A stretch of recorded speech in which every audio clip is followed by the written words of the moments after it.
some international friends have noticed a phenomenon in China's political system. It seems that the National People's Congress, the country's supreme organ of state power, often passes legislation and major resolutions with few nays. Sometimes the vote is even unanimous. Is this real democracy, or is it a rubber stamp parliament? Furthermore, in China, the only ruling party, the Communist Party of China, exercises leadership over all areas. So how does it truly reflect the will of the people?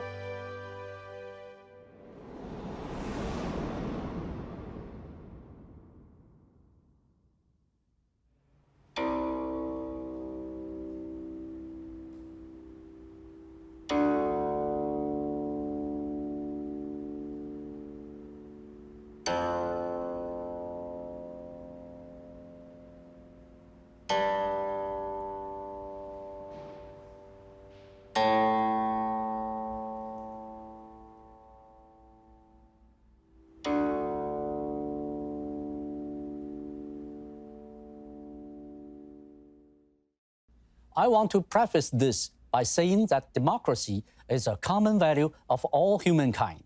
Over the past few hundred years of political and social development in Western countries, a representative democracy has formed, featuring parliamentary elections and two-party or multi-party systems.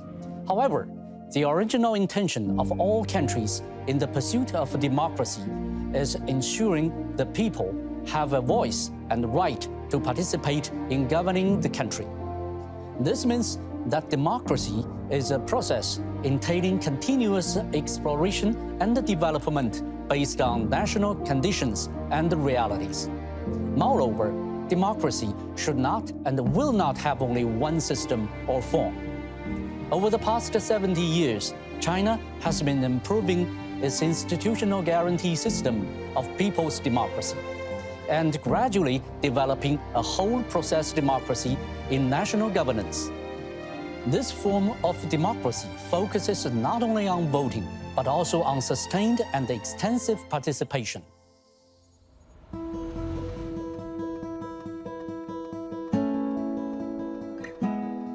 Let me share an example with you.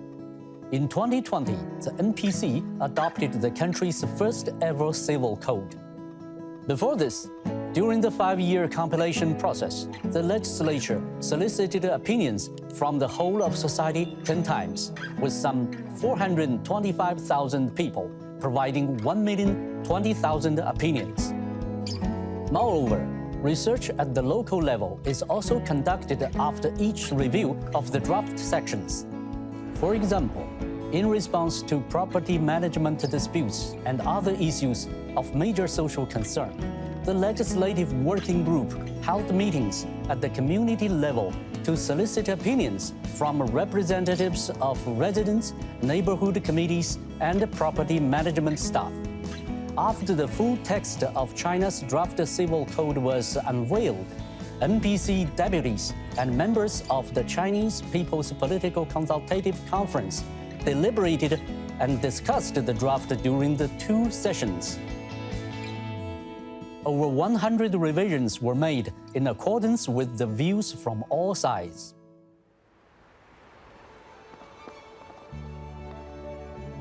Open-door legislation and transparent decision-making like this are now requirements for the work of China's legislative and administrative bodies at all levels. The so-called open door, in fact, has 2 implications. For one, the public can participate in the decision-making process, such as through the solicitation of public opinions and a hearing system. Meanwhile, decision-makers are also required to step outside the office, proactively visit the community level, interact with the general public, and understand their concerns. Whenever China makes major decisions, it will always conduct research first. These measures allow the public to participate in the decision-making process in an equal and orderly manner, while enabling the government to listen to public opinions and pool their wisdom in a more extensive way. I would like to give you another example, which is related to the new round of medicine and healthcare system reforms that China launched in 2009.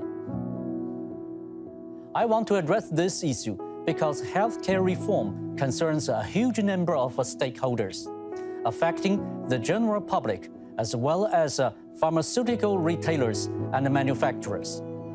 Government bodies participating in the policy formulation were very divided, and the situation was rather complicated. So, how should the reforms be carried out? One of the important measures that China took was to negotiate at all levels. For instance, regarding the reform of public hospitals, the Ministry of Health, Ministry of Finance, and the National Development and Reform Commission each had their respective ideas. They would communicate in advance when drafting their own sections and gave priority to consensus on the issues that needed to be resolved most urgently. In terms of unresolved controversial issues, the Health Reform Coordination Team would hold inter-department meetings to discuss. In addition, the entire policy preparation process was not held behind closed doors. Decision-making departments conducted independent research on the reform of public hospitals, visited multiple provinces and cities, and met with officials, community-level healthcare staff, and ordinary people like workers and farmers. In the meantime, symposiums were also held to include policy experts from home and abroad in the communication and coordination process. Extensive consultation among the people prior to making major decisions is an important and distinctive form of democracy in China. Consultation means that it is not a simple vote nor a one-time deal. Instead, through communication and discussion, the views of both the majority and the minority are convened as much as possible in a bid to reach consensus.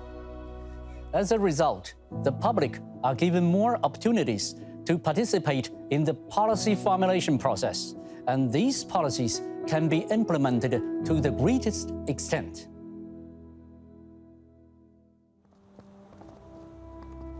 China introduces tens of thousands of pieces of legislation and policies every year, and each and every one of them is a vigorous practice of whole process people's democracy.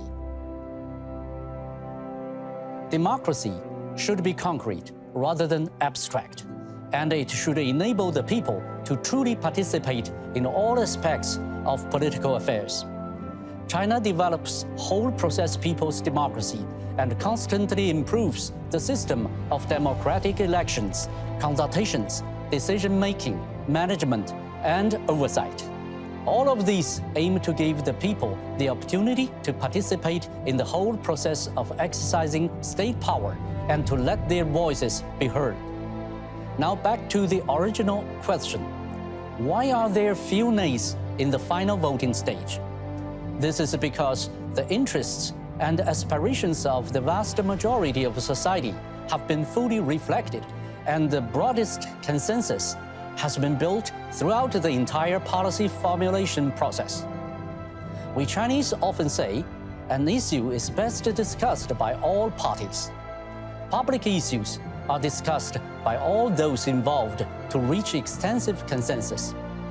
This is the essence of people's democracy.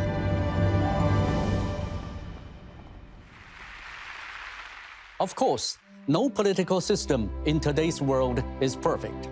The road ahead is long, and we must keep exploring far and wide. Rooted in the 5,000 years of Chinese civilization, the CPC has continued to strive in practice to safeguard the fundamental interests of all Chinese people and meet their wishes for a better life. In this process, the CPC has been pressing ahead with perseverance and staying true to its original aspiration. The exploratory path of the CPC and the governance practices of other countries will offer inspiration to each other and together contribute to the political advancement of humankind.